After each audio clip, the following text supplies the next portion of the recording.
Hello po, kamusta? Muli, ito po ang inyong lingkod, si Ate Ai. Nasubukan mo na bang magtanim ng halaman? Nilagaan mo ba o pinabayaan mo na lang? Ano ang mararamdaman mo kung ito yumabo o namunga? Siyempre, maging masaya ka. Ganyan din ang ating Ama. Pag yumabong at namunga ang itinanim niya sa atin, yan ay kasiyahan ng ating Ama sa langit. Then you will bless with favor and grace because of your faith and obedience. Bilang magulang, ate o kuya sa pamilya, di ba pag hindi pinapahalaga ng mga anak o kapatid ang payo sa iyo, kung hindi isinapuso ang mga itinanim ng mga payo at gabay, talagang maging sakit sa ulo. Sinukuan ba tayo ng ating Ama sa langit?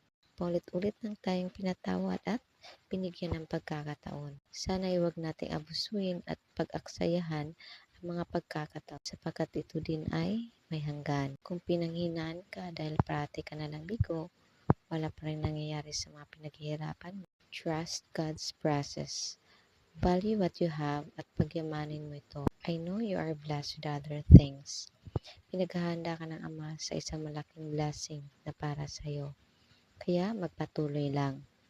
Actually, God give you what you need at nakasurvive ka sa araw-araw, right?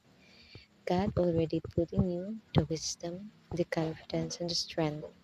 Just keep going. And believe na may mangyayari sa buhay. Basta sundin mo lang ang kagustuhan ng Diyos sa'yo. Psalm 34:10, even lions may grow weak and hungry, but those who seek the Lord lack no good thing. And for that, may God be praised. Amen. God bless po.